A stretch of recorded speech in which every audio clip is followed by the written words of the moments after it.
Hello, I'm Laura Knights, CEO of Knights Consulting, creator of BlackWomanLeading.com, and the host of Black Woman Leading, the podcast.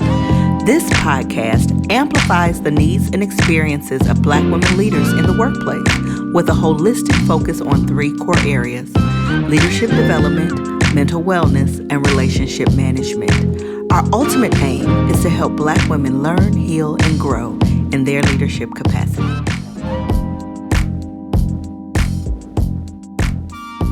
Hey y'all, before we jump into the next podcast, I just want to let you know that enrollment is open for our fall cohort.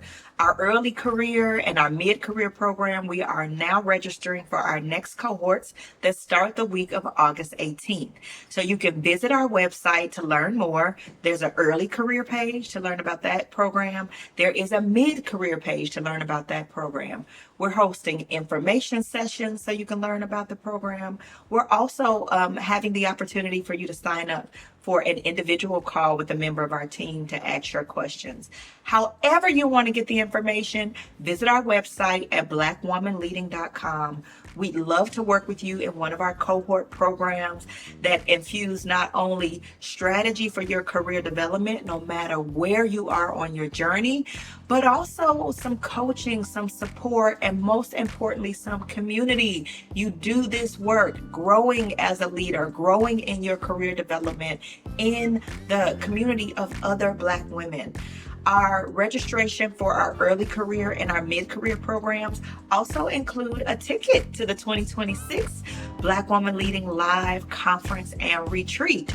So yes, please join us. Visit the website to get all of the details. You can also shoot us an email at info@knightsconsultinggroup.com so we can answer any other questions you have. But we would love to invite you into our community and support you in this leg of your career journey. Again, visit the website at blackwomanleading.com to get all of the details.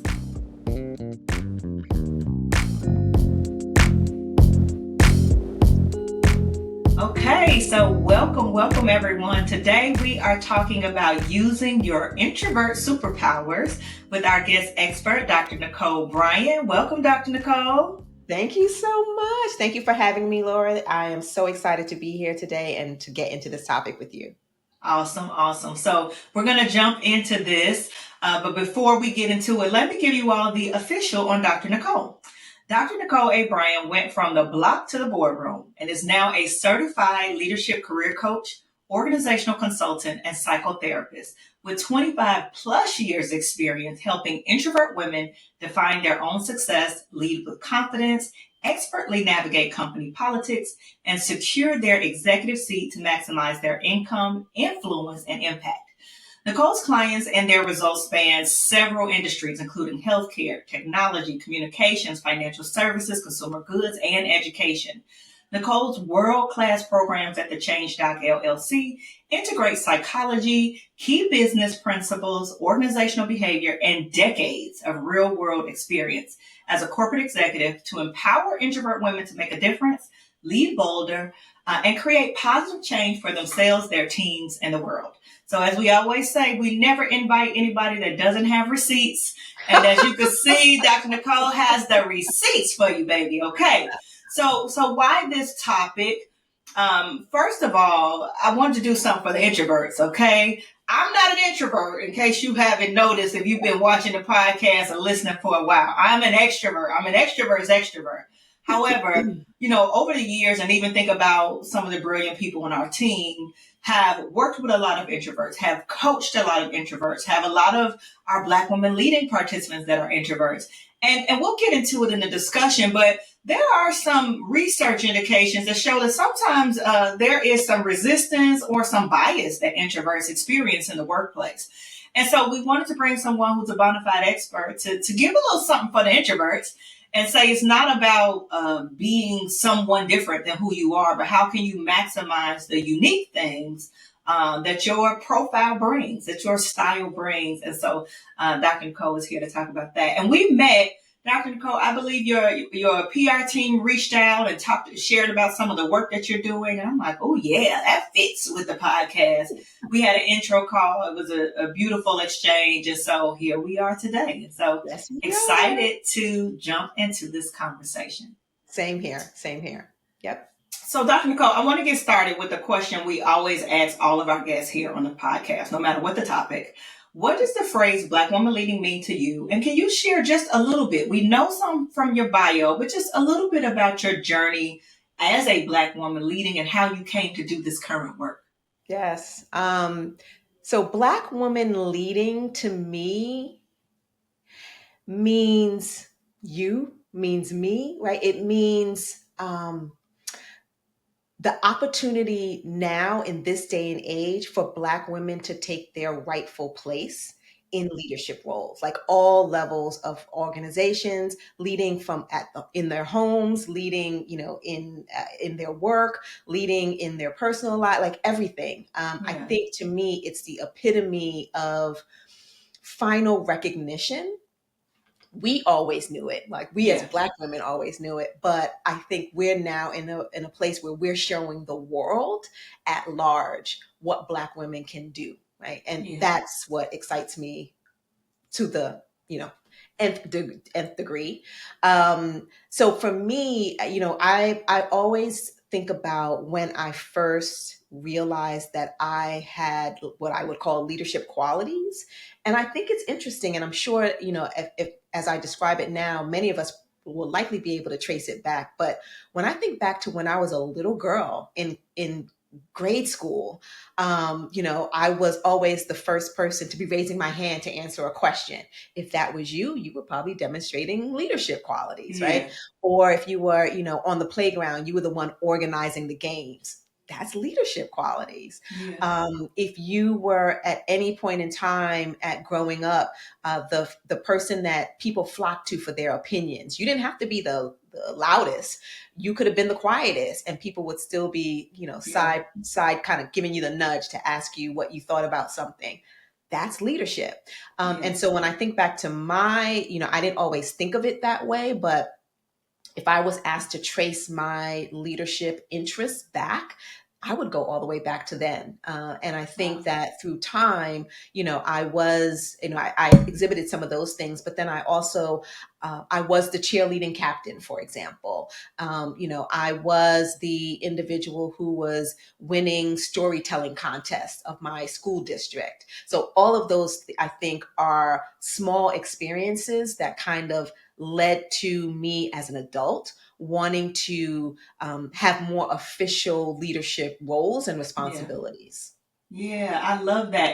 And this work that you came to explicitly doing work to support introverts, what was that trajectory? How did you get there?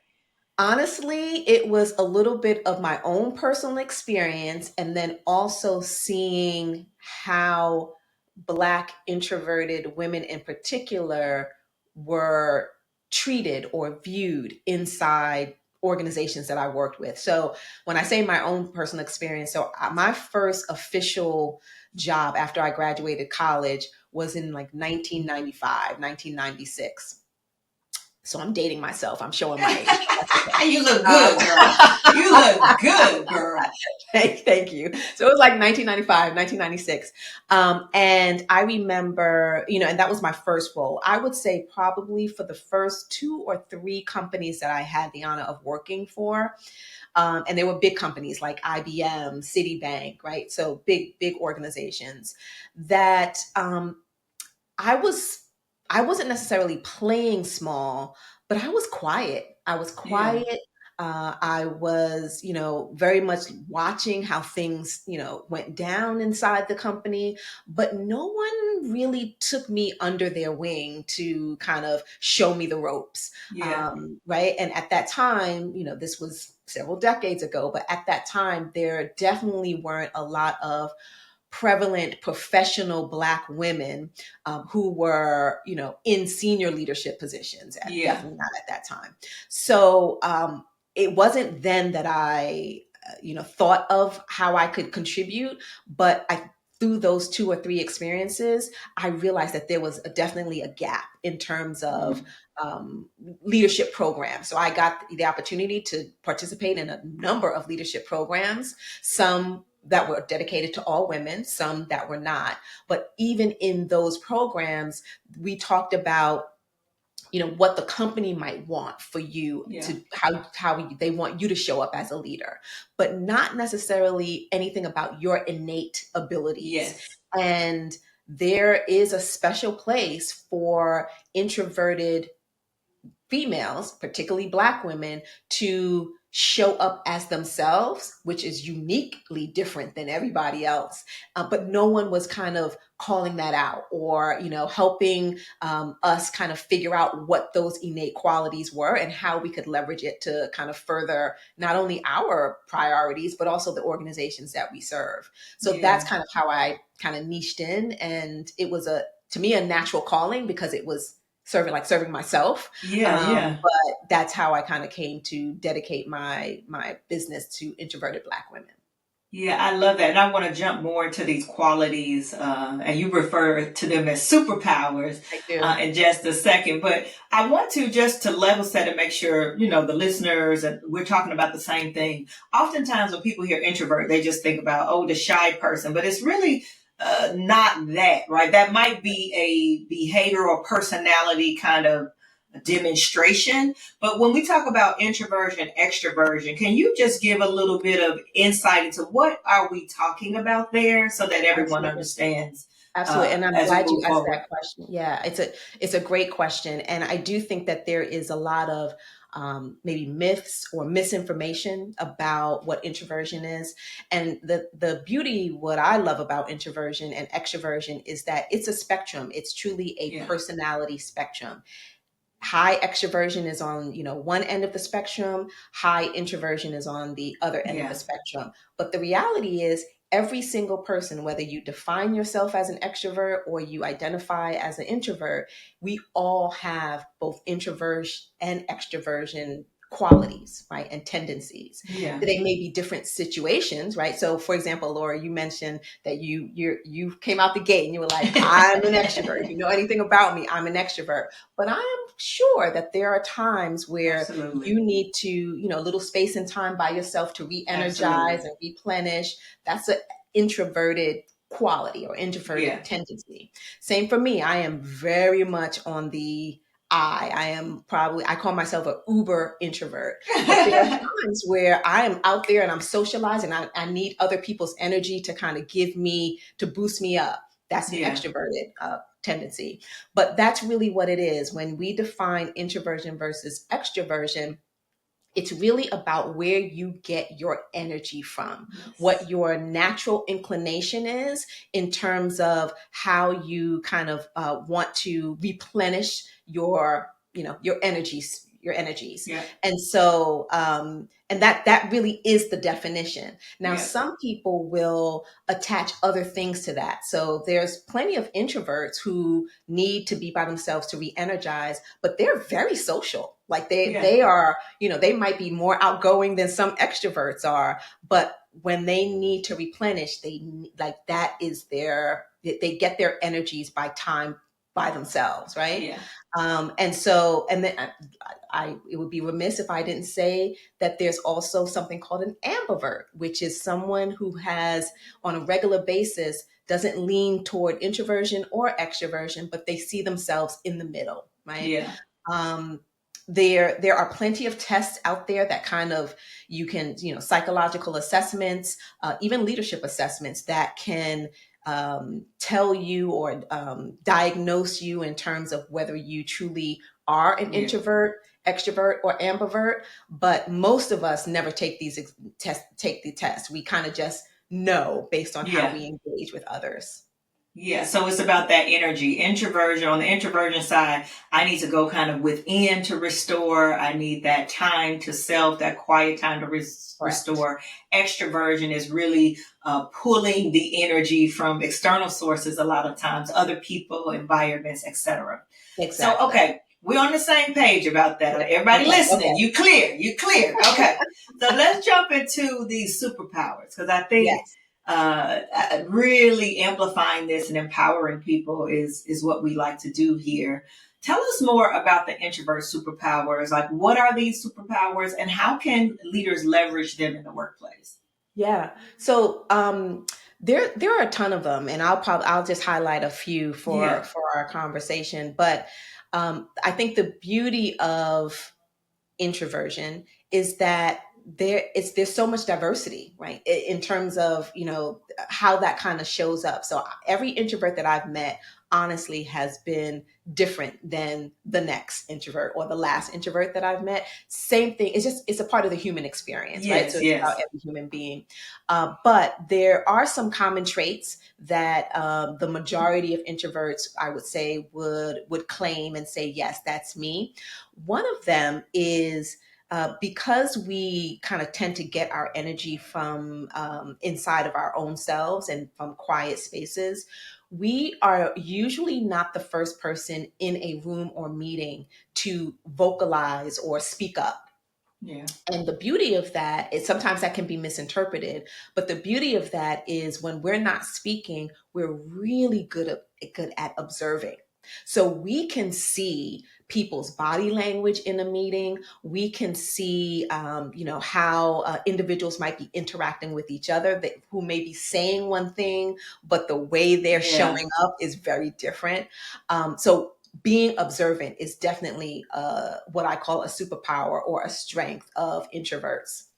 The other is that introverts, because we do spend quite a bit of time by ourselves, we tend to think very deeply. So when I think about individuals who are really good at thought leadership, or mm, individuals who are really good at analyzing things, data, or statistical data, non-statistical data, whatever, like just yeah, thinking deeply, that is a true introvert trait as well.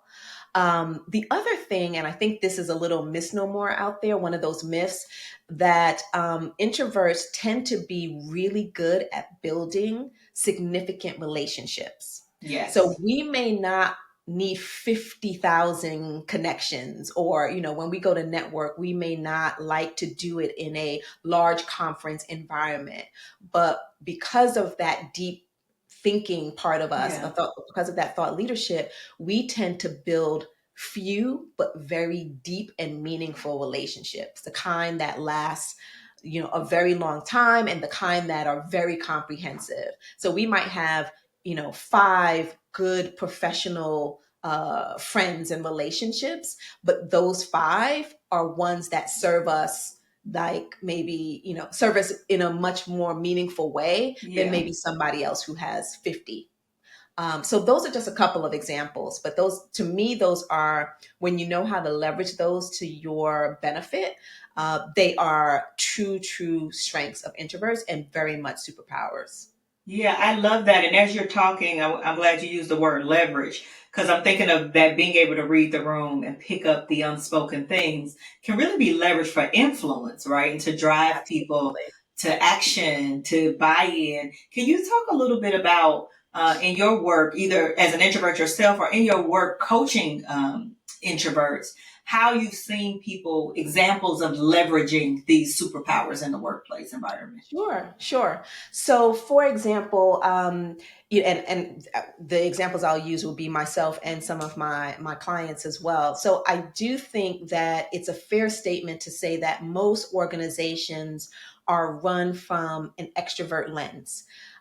Right, and by meaning that the individual who maybe speaks the loudest, Yeah, or speaks up the most, gets the most recognition. It's just part of human nature. yeah, And so as an introvert, many of the clients that come to me, they don't want to have to pretend to be extroverted to be able to get their just due, right? If they're yeah, looking to become a senior leader or get a promotion at work, they want to be able to do it without it feeling like it's another job to be someone or pretend to be someone that they're yeah. not. And so what we will do is we'll work together to figure out, okay, what are the strengths that you already have? And let's just assume one of their strengths is observation. Then what what we will want to do is figure out, okay, how can we get people to see and understand all of your great contributions without you having to force yourself to, be the first to speak up in a meeting? Yeah, Or, yeah, I've heard people give advice to introverts to say, in every meeting that you attend, make sure you make 3 contributions. yeah. And probably the 3 contributions are garbage, right? So you're having to Just to lean check them into off, right? Yeah, exactly. And so many introverts will be either good at, like I said, observation. Maybe they're good. Their way of communicating is actually writing, and that is actually a piece of data that many introverts definitely a are great better writers. communicators in writing Hmm. emails, writing, white papers, that type of stuff. And so one of my coachings will always be, whatever your existing strength is, whatever your existing mode of communication, then let's figure out how to get you using that more in your current environment. So if you're Yeah, not the person who wants to raise their hand in a meeting, fine. You're going to go back and you're going to think of 50 other things that you could have said or wanted to say. Then maybe your follow-up is you send an email to the person who was hosting the meeting to say, hey, I thought of these 5 additional things, just wanted to make right. sure that you know it. Here's what they are. So in that instance, you're still contributing to the conversation, but you're doing it in a way that gives you time to actually think more, which deep Yeah, thinking, right? Strength. And then you're doing it in a way where you're already leveraging your preferred mode of communication, which is writing. So yeah, that's an and example. added value, and still adding value. Exactly. Yeah. Exactly. Yeah. Yeah. Yeah. So what I'm hearing is that the leveraging the superpowers is really about intentionality and the strategy, looking at how do I still show value? How do I still show my expertise, my insight, but in a frame that is appropriate for the way that I communicate and the way that I lead, etc. And I think too, because we have all kind of people listening. If you're listening to this and you are a leader, let's say of a team, and maybe you're not an introvert, but you have those introverts on the team. I think part of it, when we think about inclusion, when we think about psychological safety, is how am I creating opportunities, right, Yes. for people to be able to contribute in these different ways, whether that's in our one-on-one meetings, making it explicit that, there's an open door policy if people would prefer to have a smaller conversation or things in the sort. I think, as leaders, especially if you're a extroverted leader, to assume, oh, they didn't say anything in the meeting, they don't have anything to contribute, they're not interested, is a little short-sighted. So I think Yeah. from both sides we can listen to both. If you're an introvert, how do I leverage, be intentional, strategic with how I am engaging? But if you're on the other side as someone who may collaborate or be a manager or colleague to an introvert, how am I making the space so that all those styles can contribute to It's a what we're doing as a team? That is such a good point, Laura. Yeah. And one of the things that I do counsel organizations and senior leaders on, people who have teams and have introverts on their team, whether they know that they're introverts or not, the truth of the matter is people contribute in totally different In ways, different right? ways. Yeah. You can have introverts who maybe, that day are not necessarily feeling like they're speaking up, but they have Yeah. something to contribute. And so similarly to what you just said, I will always advise that you basically create the space by individually contracting and then team contracting. Yeah. So if That's I'm a good. leader and I have a team or I have a department, there are certain things that you can say at the beginning or the end of a meeting to open the floor for, additional contributions right then and there, or additional contributions after the meeting is over. Yeah. And also, when you are, meeting with your employees, you can ask them, what is your preferred way of contributing, right? Yeah. Like, and I am very big on self-identifying as an introvert. I don't think everybody is like that, which is fine, but I will always self-identify as an introvert. So and I will always say, I'm an introvert. I tend to be quiet. I won't always have something to Yeah. say in the moment. I'm going to come back to you later, so people know. But the Yeah. opposite is true too, which if you're a leader of a team, you can give people the permission to Yes. and bring their ideas. You like, hey, I always want to hear your ideas, whether you have them now, whether you have them later, whether you want to write them to me, whether you want to leave a voice message. I'm here. So however works for you, I want to hear it. Yeah. And I think when you are a leader and you open the door that way, that is being inclusive without you having to call out one person or another person Exactly. or anything like that. Yeah. Yeah, I love that. One of the when we talked before, one of the you talked about a strategic silence as a Yeah. power move, right? That people can use in meetings or in interactions. Can you share a little bit more about what is that strategic silence and how are you seeing people using this? Yes. Okay. I love it's one of my favorites. I do call that a power move for sure. So, and this might be the psychologist in me coming out a little bit too, but uh, silence can be uncomfortable for many people, right? Yeah. In the workplace and outside of the workplace. We all know that. Like if we're just having a conversation with someone and there's a long pause on the phone or, Yeah. It's you're like out. awkward. Exactly. That's like, okay. And Right. then you try to rush to fill the Rush to moment fill the and silence. probably say Yeah. something that you Yeah. didn't intend to say or whatever. So that clearly that also happens in workplaces.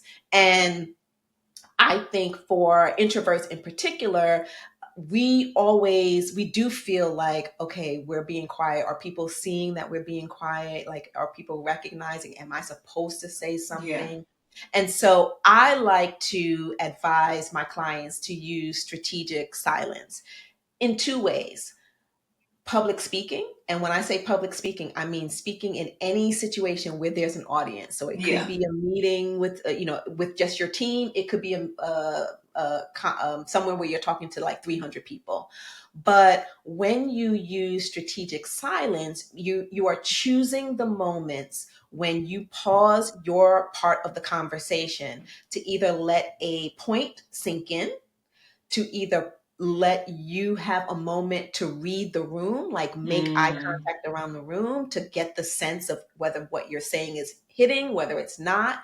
And so there's a variety of ways that you can use strategic silence, Yeah. but it gives you power in terms of you get to use that moment for whatever it is that you want. Sometimes it's Yeah. collecting information, sometimes it's just giving yourself a minute to think, right, and regroup, rather than pressuring yourself to constantly fill the air. Yeah.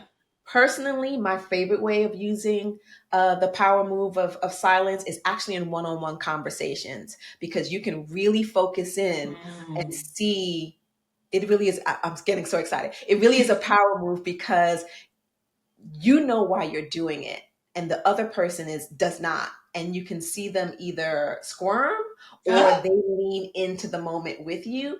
It Yeah, I love that's one of my favorite moves, but it is strategic. You do Yeah. have to think about why you're using it and when to actually use it so that you can get what you need out of it, for sure. Yeah. Yeah. And I use the strategic silence a lot of times in like negotiation kind of Yes. conversations for the business. Yes. And to your point, it really helps you get the unspoken intel, right? You'll see if there is some concern, people Correct. they'll rush to start to talk about the Correct. concern. Yeah. If they're in alignment, they'll rush to confirm that they're in Yeah. alignment. So it Yeah. can be really powerful, but I think you said you have to be strategic because you can't overuse it. You Right. overuse it, I feel like it could be counterproductive to whatever Correct. your desired outcomes are. Correct. Correct. Okay. Exactly. Yeah. All Yeah. right, Yeah. good.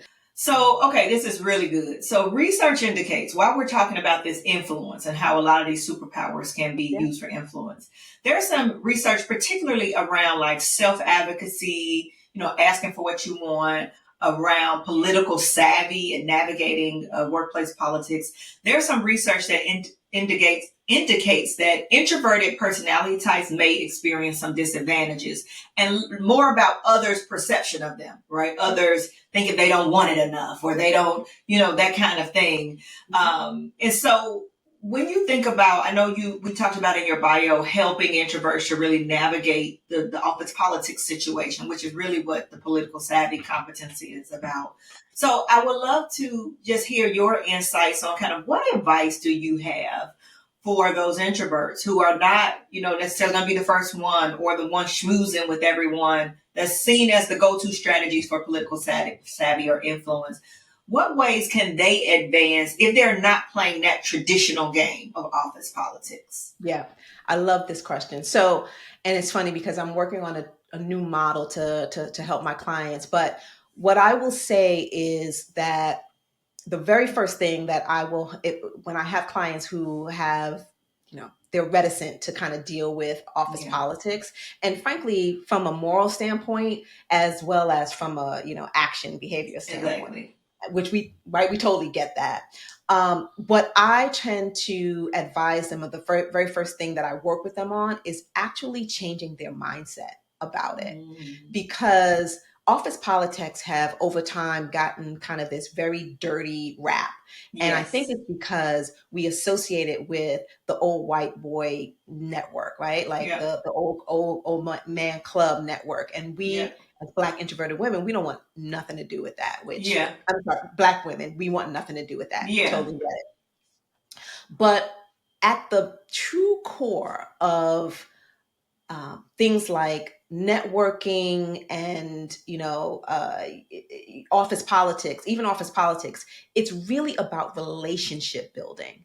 And remember, going back to what we talked about a few minutes ago, which is deep relationship building is a core strength of many introverts. And so one of the very first things that I try to work with my clients on is reshaping that limited belief of, you're thinking about office politics in this way. But what if office politics was truly just building good relationships with individuals in your workplace? People who you'd have to work with on a day-to-day basis regardless, right? Like, to get your stuff done, you're not working in a silo. You have to have strong relationships around you. What if it's that? So that's the very first thing that I try to work with them on. I've not worked with someone who is not able to see the value in redefining office politics that way. The second thing I do is I will demystify office politics in the sense of, because we all need our relationships around us to not only get the work that we have to get done today, but when we think of advancing our careers, we also want to make sure that we have a network of people who we can rely on to support us when we need to be supported, and who we're going to support as well. Not not in an immoral fashion, not when we completely unethical, with what they're doing. Right, exactly. But truly, just think about, let's take it out of the office for a second. Let's think about our girlfriends. We have, all of us have probably a network of girlfriends who we know, who we can depend on, who are going to show up for us regardless of what's happening. They're our ride or die, one way or the other, right? Even when they don't agree with us, they're going to be like, I don't agree with you, but I got your back. It's the same thing in the office environment. We just have to know who we can rely on in that way inside the office versus outside of the office. And so you mentioned another thing in terms of self-promoting or self-advocacy, which, when you're the only person, you may be the only Black woman or the only introvert on your team, you may feel intimidated by, having to always, ask for what you want, because maybe the history of being there shows that you're unlikely to get it, right? So we learn through time, I'm not even going to bother. But one of the best things I think about being an introvert is, you don't always have to be the one that's advocating for yourself. If you're a person who doesn't like to, self-promote, or, you're very hesitant to ask for what you want, one of the best things about having good, solid relationships inside your organization is to get other people to ask for what you want. Like, they can be out there talking you up versus you having, if you're uncomfortable doing it, having to do that yourself. That, to me, is how we can turn old school office politics on its head, and how we as Black women, including Black introverted women, can actually leverage it to our advantage without it feeling icky or, without it making us run for the hills. Yeah, and I love the way you frame this because in our Black woman leading community, we talk about, this office politics is a spectrum, just like introversion, just like extroversion, right? So on one side, you got the sleazy, manipulative, Sure. behind the back, exclusionary things, right? Yeah. But on the other side, the reframe is really about informal power. And so if you don't have the power because you're the boss or because you have the authority Right. given by the organization, you can create power through your relationships, right? And Exactly. that is office politics and That is political office savvy and politics. Yeah. influence too, right? So Yeah. I love the mindset piece and the reframe that you mentioned. Yeah. This is good. This is good stuff. You referenced when we talked earlier that the next generation of executives will be quiet disruptors. What are quiet disruptors, and can you share some examples of how you are seeing quiet disruptors transforming companies? Yeah. So I do. I really do believe that as we have more and more Black introverted women, which my personal mission obviously is getting more Black Yeah. introverted women into formal positions of power in senior leadership roles, executive Yes. roles. And um, it is always makes me smile, makes my heart grow when I am able to see introverted Black women sitting at leadership tables and engaging and influencing Yes. in ways that other people around them don't even realize that they're being influenced. And so the quiet disruptors, I am a very big proponent.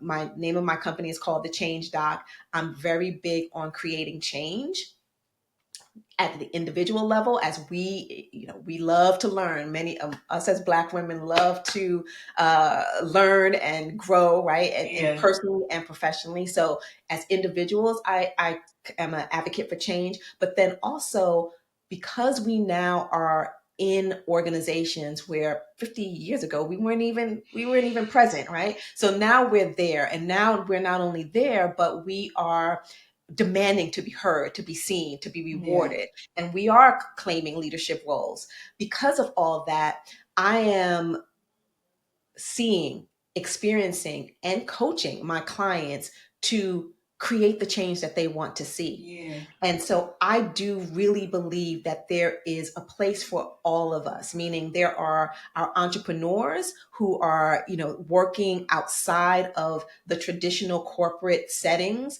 and they are growing and they are influencing and they're pushing for change. And I do believe there are those of us who are entrepreneurs. So we're inside these larger Yes. organizations or inside non-entrepreneur organizations where we are also creating and pushing for change. Yeah. And change doesn't have to be loud and it doesn't have to be big. Sometimes change is making an exception to a policy that you don't agree with. That might be small. Sometimes change is completely shifting the strategy for the marketplace that your Right. company is in. So it can be small or it can be big. It doesn't matter. All of it, in my opinion, if it's being done by Black women, is revolutionary. And Yeah. so that's what I mean by the quiet disrupting. Like we're shaking things up, and they don't even know that they're shaking things up. And that's what I'm a proponent of. Yeah, that's really inspiring, right? And I think it takes some of the pressure off, right? You Mhm. don't have to be what you're not. You can bring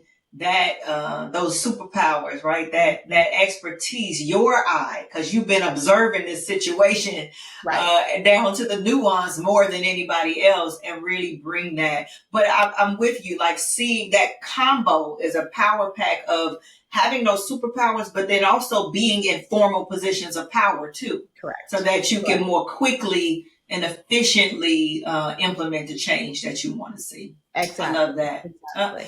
It's so much to unpack here, okay? We have limited time, and I do want to ask you a few of our core season questions. But any Absolutely. final thoughts you have on this topic of using your introvert superpowers before we shift to our core questions? I think the only thing I'll say is it's really a recap of what we've already said, which is historically introverts have been told to that they don't belong, right? So when I Mm-hmm. think about being Black, being a female and being introverted, that is like, some people could look at that as a recipe for not fitting in. Yeah. And I say, I don't care. That's not our job. Our job is not to fit in. I look at that recipe as being introverted, Black, and a female as the opportunity to be unique and to, shake things up, right? To bring Yeah. a totally different perspective than maybe your current team or your current organization has ever imagined. So I would just reiterate that you may be introverted, you may be Black, you may be a female. Those things are pieces of your personality that you can be leveraging to take your career to wherever you want to take it. Yeah. I have this saying that if you're going to be inside an organization, then why not be, instead of being the order taker, why not be the decision maker? And Yeah. that essentially to me means if you're going to be working inside an organization, why work as an individual contributor when you can be a leader and you can be taking the time and effort and changing your workplace, not just for you today, but for all the generations that are going to come behind you. Like Yeah. it can be your leadership legacy. So I would just encourage individuals who are listening to not underestimate your unique qualities as a Black introverted woman, and to lean into them versus leaning away from them. I love that. I love that. So good. I feel like I want to yell, introverts unite.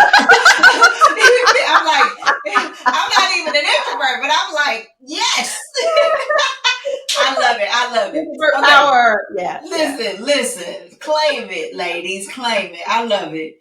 So let me just ask you before we wrap, because we look at our guests as well as, role models for us as Black women leading as well. And so our season 7 theme is about driving the narrative of your career. And we've been talking about that actually with this introvert topic, and thinking about how do we set and pursue a vision for ourselves, advocate for ourselves along the way, access the resources we need to make it happen. So I love to ask you, just as a point of inspiration, can you share about maybe a professional vision that you set for yourself and that you were able to realize, and share what that vision was and what were some of the things that supported you to realize it?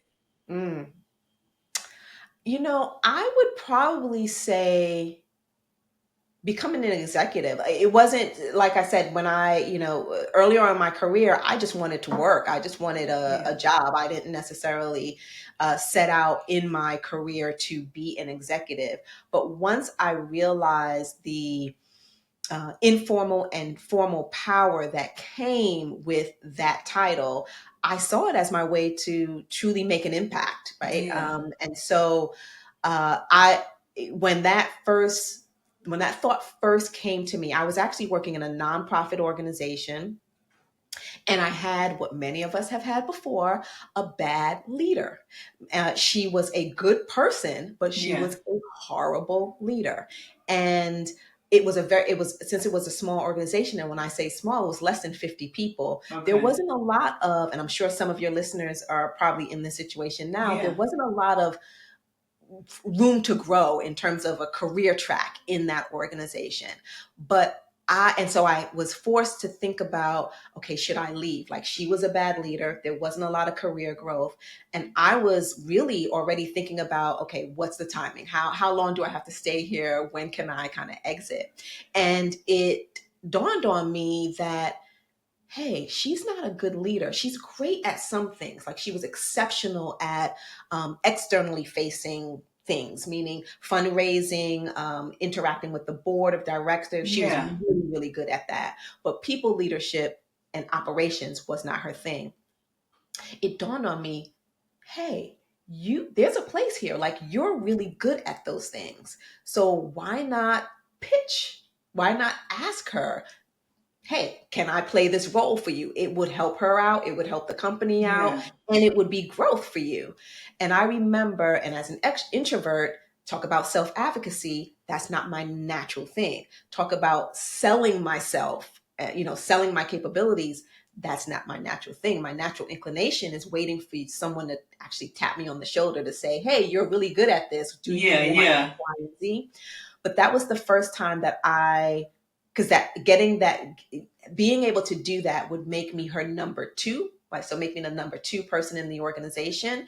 And it was the first time that I even thought that I could possibly do it. Wow. Wow. And so that was my vision then was, I know I have something unique to contribute. I know that this is an opportunity for me and for her and for the company. And once I made the pitch and I got it. But once I got it, I was like, I never want to do anything else. Like, I can see myself here and I just want to do it on a bigger platform going forward. And that became my executive vision. Yeah. I love it. I love it. I got one more for you. Sure. So to fully realize our goals, personal or professional, you have to be well, right? To fully realize it. So we'd like to inspire our listeners. What is one way in this season that you are taking care of yourself? Man. So I don't know if I'm going to be able to. Okay.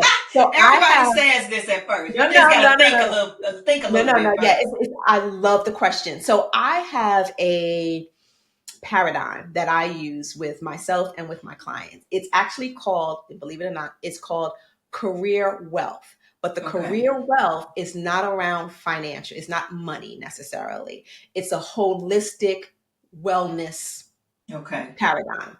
And so the parts of it are financial well-being, physical well-being, mental well-being, spiritual well-being, right? And then energy well-being. As an introvert, energy, or how you spend your energetic. That's good. So that's the well-being. That's the paradigm.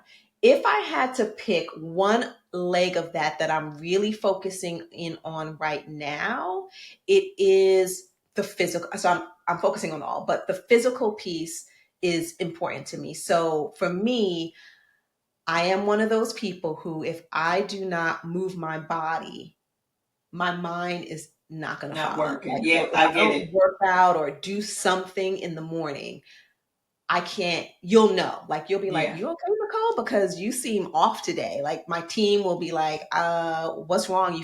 You're very short tempered. Like, you can tell. And so for me, one of the ways that I take care of myself is I make sure I get in a 30 to 60 minute workout every day. I don't go work for anybody else, including my one-on-one clients, unless I get that workout in. Yeah. And that is like a boundary that I love that. I've not faltered on. I love that. Yeah, that's what. So why are you acting like you didn't have anything and you dropping these gems on us? You asked me, and there were so many things that popped into my mind, and then my mind went straight to that model, and I was like, okay, which one? That was me buying time to kind of figure out which one I could pick out. Yeah. I love it. Well, this has been so good, Nicole. Thank you so much for sharing your insight and your wisdom with us. Where can people connect with you outside of the podcast? And is there anything special you have going on that you want to share? Yeah. So my primary platform social media platform that I'm on is LinkedIn, and I'm Dr. Nicole Bryan. You can find me there. And then if you want to listen to a different podcast, I have my own podcast called the Leading Her Introvert Way on all of the podcast platforms. So you can catch me there as well. Awesome. And we'll make sure to put all of those links in the show notes. Thank you all so much for listening today. I hope you have a takeaway. I hope there was something valuable that you heard that you can apply to your situation. We encourage you to share this wealth of resources that was not only shared today, but in other episodes with your community. Share with your friends, with your colleagues, and help us amplify this work that we're doing at Black Woman Leading. You can learn about us or connect with us on all social platforms at Black Woman Leading, and woman is singular. We're on Facebook, LinkedIn, Instagram, and YouTube for Black Woman Leading. If you want to connect with me personally, I'm at Laura E. Knights, and LinkedIn is the best place to get me. I'm also, my personal page is also on Instagram. And of course, if you want to learn about Black Woman Leading programs, events, initiatives we have going on, you can always go to our website at blackwomanleading.com.